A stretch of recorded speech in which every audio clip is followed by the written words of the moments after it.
Oh, hi. I might just move you out of the way. Hello, welcome to the greenhouse. I am back here because I'm going to be doing some bulb planting this weekend, and I thought I'd show you how I do my bulb planting. I tend to do it in something called a bulb lasagna, and so I thought I would show you how that works and what plants need to go first, what bulbs, sorry, I'll tell you what they all look like, just so you can identify them, and we'll just do one together because I've got loads to do and I thought it might be quite fun to bring you along. First of all, you need a pot with a hole at the bottom so that the plant has good drainage in the soil.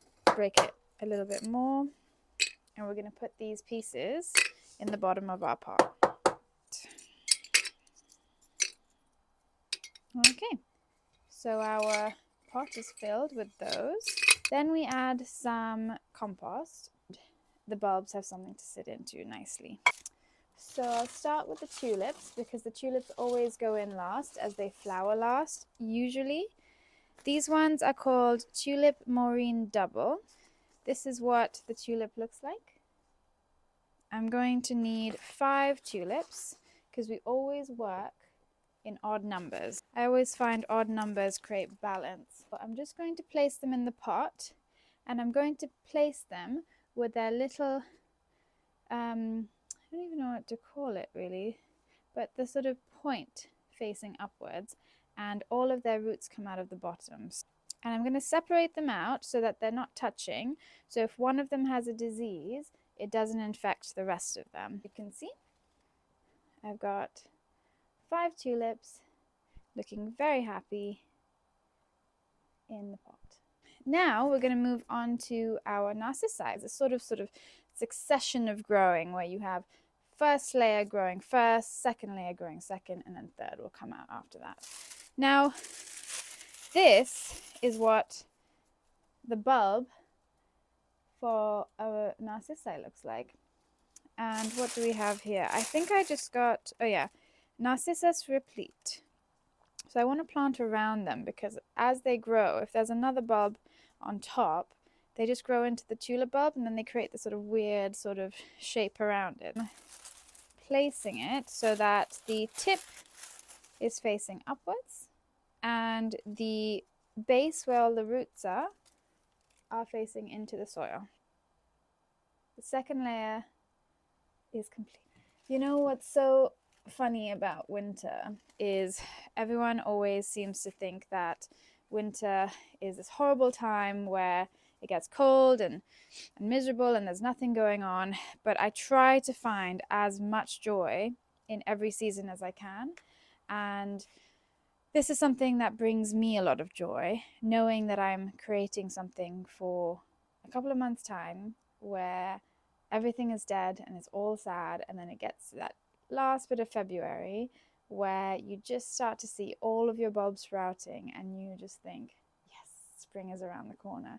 And so despite it being a fairly cold day today, I'm in the greenhouse and I'm just trying to get all my pots done so that that glimmer of hope that I will feel at the end of February comes to fruition. And it's about doing the sort of boring manual work now, but genuinely it's so nice to be able to like color scheme and everything. And so planting usually happens about 6 months before they start to flower. I'm just doing all of that pre-planning now so I can enjoy it next year. And you can see, I can just see the nibs. So you can see the muscari is much smaller. Again, this is the muscari in comparison to the narcissa. Right, so that's our next layer. Going to have one last layer of compost on top. It makes all the difference when the sun is shining in a very cold day. So we're patting that last layer down, and I don't want to see the tops of the muscari, so I'm just making sure that there's enough soil that covers that.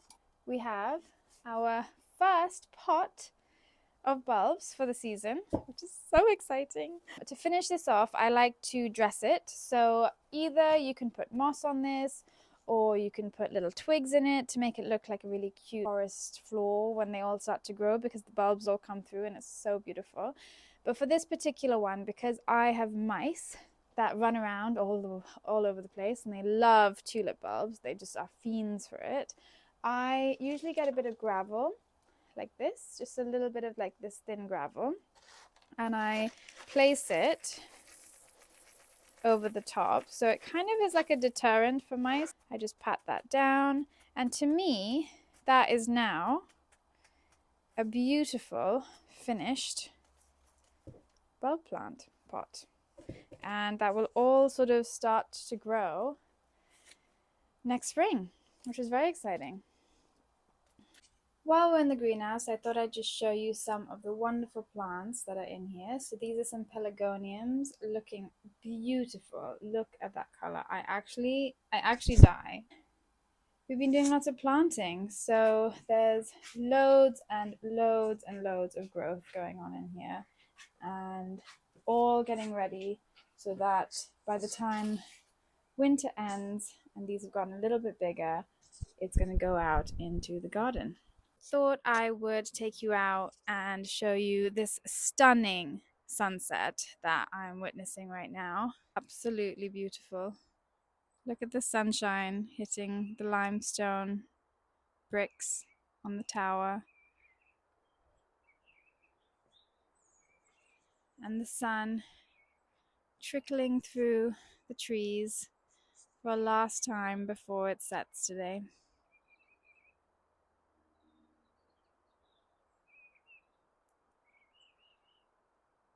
So despite it being winter now, we are still getting some incredible color in the gardens, and you can see behind me just this wave of yellow, and then you've got these stunning red rose hips behind me, and I'm just looking at the most glorious apple tree. Oh my gosh, it is an explosion of color. Those apples look absolutely beautiful. Let's see if we can find one that looks good enough to eat.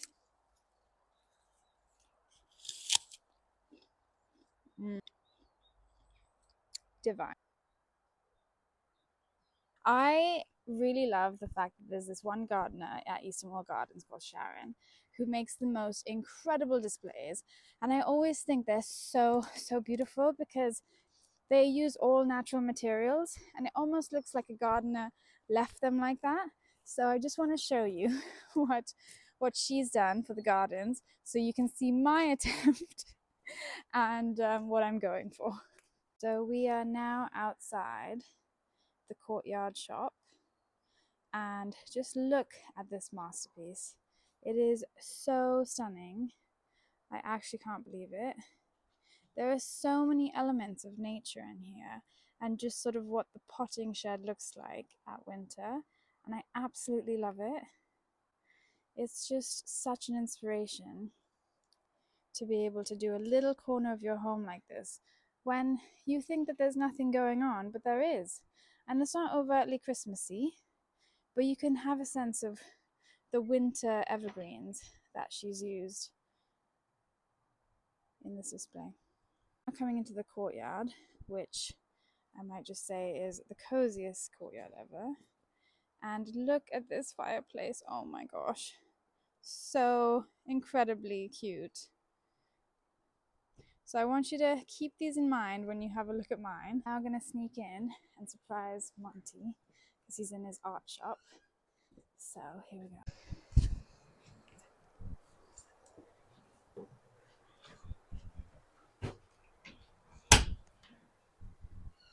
Hi. Hello. What you doing? Oh my goodness. Wow. That looks amazing.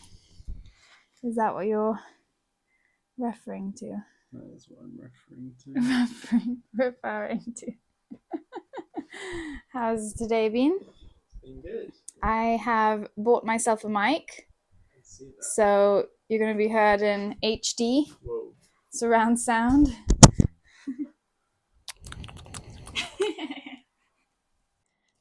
I'm now heading back home so I can show you what the outside of my door looks like. Slightly different to Sharon's attempt, but you know what? We're still learning, and that is what counts. It's not quite what I would call perfect, but it's the beginning of my winter gardenscape, and soon it will be bursting with life with lots of tulips from all angles. This is some of the butternut squash and leeks that I've just got out of the garden, and so I'll be making dinner for us later. I'm still amazed that there's still so much in the garden still growing in the middle of November. It's pretty amazing. The secret ingredient, and I can't go anywhere without, is Neelam Dal Makhani Masala. If you know, you know.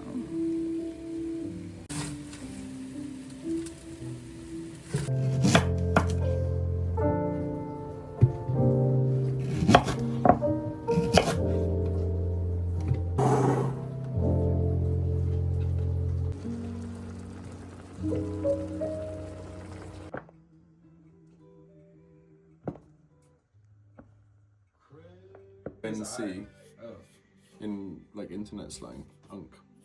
Uncle, yeah.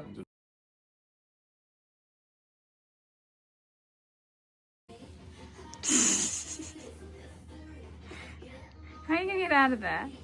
I'm staying here. The Christmas tree is in! Wow.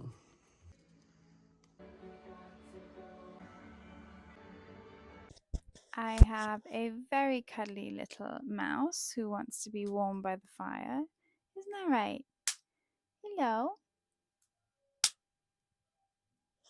Hello, little mouse. Do you have anything to say? Do you have anything to say? There's my puppy.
We're here.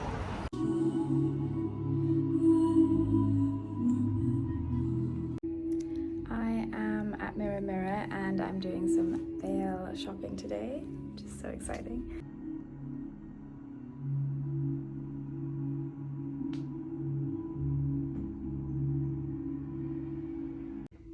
This is one I was looking at the other day, which I thought was absolutely stunning, so we'll see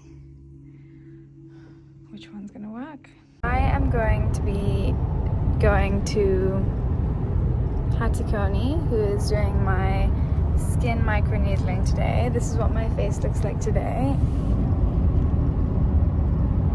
And I'll do another video once we're done, But you can kind of see quite clearly what my skin looks like. You can kind of see there's like some sort of lines here, lines around my eyes, smile lines. And we'll see how different it is. Spots. Wow, freckles.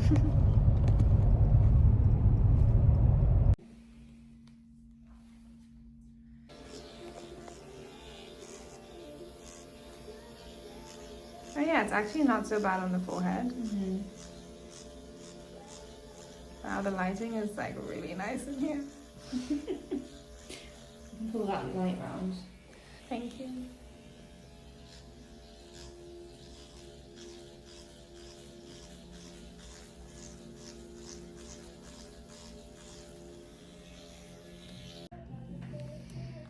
Yeah? Yeah, cute.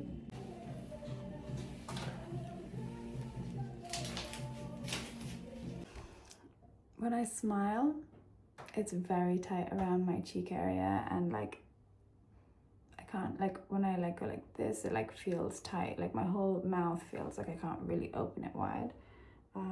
It's quite sore.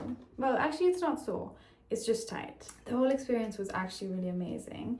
She put numbing cream on, and then it was a chemical peel which she rubbed in, and then she went in with the microneedling, and when she was doing the specific area, it didn't hurt. It kind of felt like sandpaper, like almost like sandpaper being rubbed on you, but not in a horrible way, just sort of in like a sort of gritty kind of way. She would stop it, or she'd go over a certain area and that would hurt a little bit, but she'd like stop, and then that's when it would burn. But it was like a sort of warm, velvety feeling of burn. I don't know how to describe it other than that. It was sort of like it felt really hot and almost like pepperminty kind of feeling. And then it kind of went away. Like once, like it would burn, and then she would go to this side, and then I'd be so distracted with what was going on here that it sort of went away, which was amazing. So she's giving me this mystery serum, and I'm supposed to put it on before I go to bed and when I wake up. And I'm only allowed to cleanse my face for the first couple of days and use the serum, nothing else. And then she's given me a 5-step recovery program and skincare. So I'm not allowed to use anything of my own except for sunscreen. And I have to wear sunscreen every day, otherwise my face will actually fall off. No. But essentially what she's done today is the needling has promoted the production of collagen in theory, but also she's killed the first layer of my skin. So all of this skin now is slowly going to essentially die over the next couple of days and peel off to then reveal my new skin, which won't have these like fine lines and deep sort of trenches in the forehead, and in theory will be as fresh as a baby's bottom. So fingers crossed for that. I'm going to India in a week's time, so I've got to definitely pack lots of sunscreen as well, just to make sure that I don't reverse what we're doing here. I mean, it's not too bad. It's a bit of redness, I have to say, and you can obviously tell where it's been done versus not. But my face is anyway quite red, and I have a black tie dinner later this week, and I was worried I would have to put makeup on, which I really don't want to have to do, especially when my skin is healing. I think I might actually be able to get away with it and just call it a bit of redness, you know. But yeah, that's my update, and I will keep documenting the peeling away of the skin and let you know how it goes. In the meantime, I'm off to bed.